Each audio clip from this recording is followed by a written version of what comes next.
Joining us, though, to talk about the events of the past week, the past month, and also to look forward to something big that's going to happen tomorrow, is our favourite Labour MP, Tairi MP, Ingrid Leary. Good morning to Ingrid. Good morning, Michael. And yes, just a pre-warning that if I suddenly disappear, it's because I'm about to walk onto a marae in Taranaki. So I'll stay with you for as long as I can. Good on you. Thanks so much. Let's talk about tomorrow. Something big's going to happen. What is it? Oh, lots and lots of targeted support for various people in the community. 1.4 million New Zealanders about to get increases. Some of them government-introduced increases, some of them actually statutorily protected increases, which means that they would have happened anyway, but nevertheless it's good news for the likes of superannuitants, students, main beneficiaries and so on. When you talk about the students, is that for student allowances rather than for the student loans, or is it for both? Student allowances. Right. So I think they go up about $20 a week. Yes, it's a fascinating thing because about 40% of tertiary students qualify for allowance, and the other 60% who don't. One day we're going to have to fix that, aren't we? Because it does seem if you've got a clever accountant, you get access to that, and if you don't, you don't. Yeah, it's always good to recalibrate targeting settings to make sure that we're casting the net correctly. I always talk about that the challenge often in politics and policy is how do you get that net cast just right. You either have to usually err slightly on the side of over or slightly on the side of under, depending on what's at stake, and getting it just right is always the goal. Yeah, no, that's been a problem for successive governments. Can't blame you for that one, gosh. But nobody seems to come up with an answer either. All right, that's good, though. A superannuitants, I think myself included, will be getting more money from the 1st of April. Not sure we deserve it, but hey. And I worked it out. For me, it's $20 a week. Well, it should be over $100 per couple per fortnight, more than what they're currently getting, or $64 something, I think it's 64, 61 or something, for a single superannuitant. That is quite a leap, and it should make a difference to the cost of living. Yes, I can go off my jelly meat now. I can afford. Wow, gosh, I have to be honest with you. You've shopped.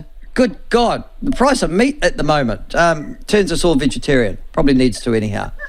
All right, you've had a hell of a week in terms of being the government, though. This has not been a good week. It's not been the best week for the government. What's your take on what's happened with Stuart Nash? Look, it hasn't been a good week for the government, but actually it hasn't been a good week for Stuart Nash. And I think what we are seeing are correct processes in place that should have happened a while ago have started to kick in, which is reassuring because, you know, what's at stake here is democracy. What he did was reprehensible. It's awful to see a colleague fall like that.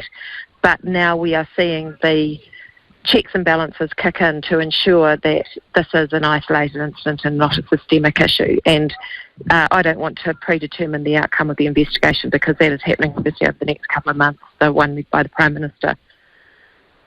No, but it does raise the disturbing issue, doesn't it? And I'm not suggesting for a moment that Stuart Nash is alone on this, of party donors or donors to individual members of Parliament getting access to information that isn't accessible to the rest of us.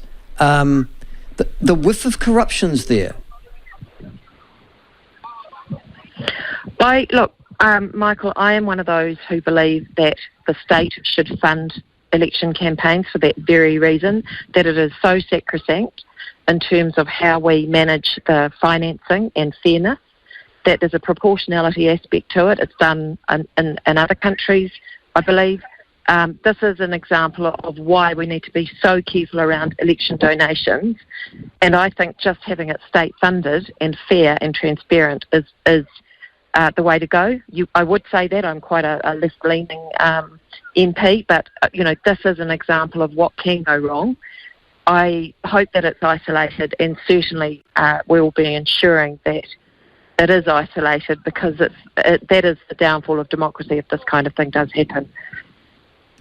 Now, of course, he's also in charge, was the Minister of Forestry, and there are now question marks, and rightly so, about the contribution of forestry donors to him and his, what would appear to be, when he was in that ministerial role, taking far too much time to have an inquiry into slash and the devastation caused mostly to Maori communities, actually on the east coast of the North Island. Is that part of the inquiry as far as you're concerned as well?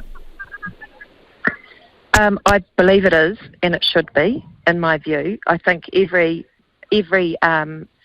decision that has been made, every significant decision needs to be looked at now through the lens of, could there have been undue influence?